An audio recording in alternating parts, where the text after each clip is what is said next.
All right. Well, look, just before we get going here, just obviously want to, just thank the Norris family for letting me wear, um, their button of their hero, Curtis Norris, who was killed in action in 2006.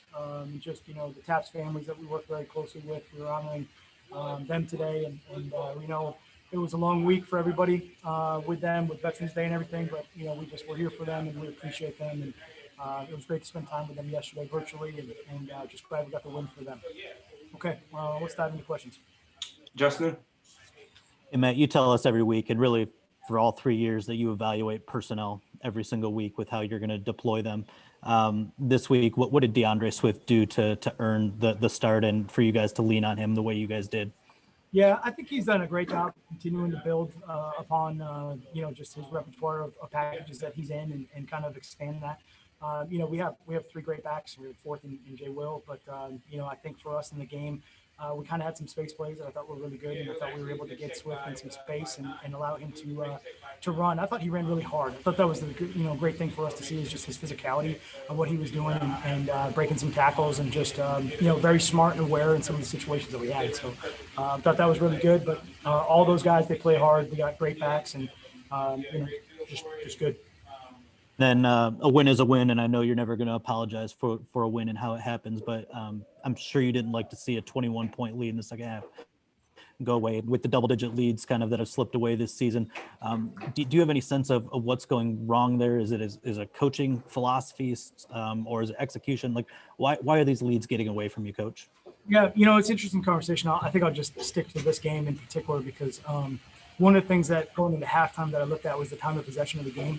And I knew that we were out there for a lot of plays and a lot of time of possession. And then really, through those long drives, it was really getting lopsided with some of that. We were being productive on offense. It was just happening quick. And then from that, I was getting worried that we were out there and we were trying to rotate some personnel and sub some guys just to make sure that we didn't, run into an issue there. So one thing we did know against Washington, obviously watching the game last week, they did an outstanding job in the second half coming back on the Giants and making it a tight game. And we know that they have that capability.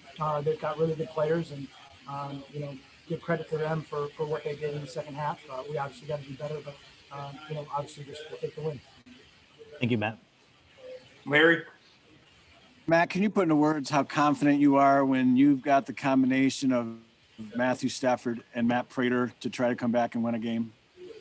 Yeah, well, I think obviously everyone just showed that again here today. So, great situational football at the end.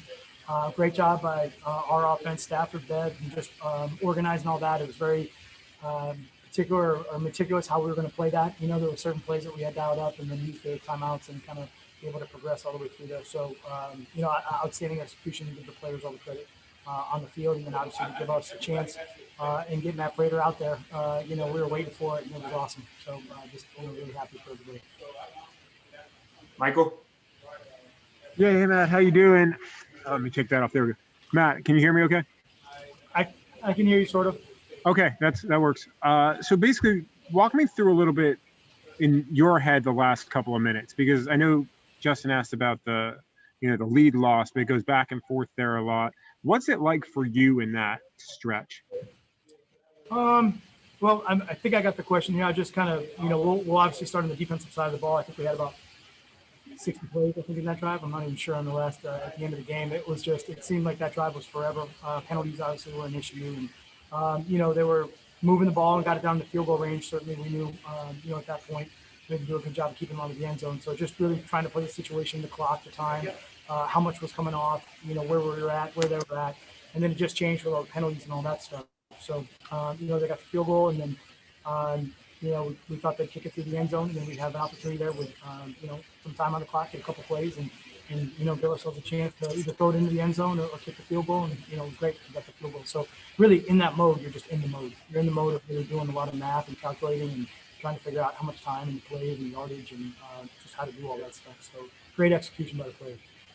And is there any extra significance for you being that y'all hadn't won at home for a year before today, over a year?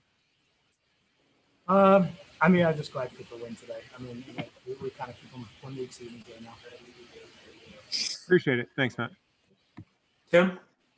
Hey, Matt, congratulations on the win. I got two quick ones for you. That 16 seconds there, I know you preach situational football a lot. I know you guys work it a lot. Is that about as best as you've seen that situation work out? I don't know if you've maybe practiced that exact situation, but I know I've seen in training camp something similar to it. Is that about as good as it gets? Yeah, I mean, we were way behind the clock right there. We knew that, and we had to make up some yardage pretty quick. Outstanding job. We do a lot in practice. Our guys do an outstanding job with it. They understand it phenomenal. I think, we're at the point where they're telling me, before I'm even telling them, they know what the situation is. So great job by those guys on the field. That was awesome. And then secondly, we talked all week about Washington's defensive front probably be one of the better ones that you guys play. Can you just speak to the performance of your guys up front? I think one sack, one quarterback hit today, and obviously you guys ran the ball pretty well with Swift. Just the job that those guys did up front today. Yeah, I really think they stepped up to the challenge. It was a good week of practice. Put the pressure on them in practice to make sure we were ready to go. And I thought those guys, they handled it very well. Just good to see all the way through the game. Thanks, Matt. Yep. All right, we'll cap at Brad. Hey, Matt, congrats on the win. You guys are 4-5 now, one game into the second half of the season. Is this a playoff team? We're just happy to get the win here today. I mean, we're just gonna keep it in the world of 1 week at a time here right now. So, really great job by our team today. The players executed when they had to at the end, and we know we got another tough opponent this week. So we'll enjoy this one for just a little bit, but we got to get back to work. I'll give you a softball then in response to that. Do you feel like this team is capable of making the playoffs? Again, I mean, I think for us, we really stay in the moment. I think all of that is just really a conversation. I think for us, it's good job. I'm glad for the players. We got a lot to clean up. We're gonna have a lot of work to do tomorrow, that's for sure. And then we got a big week in front of us. We got to go back to work.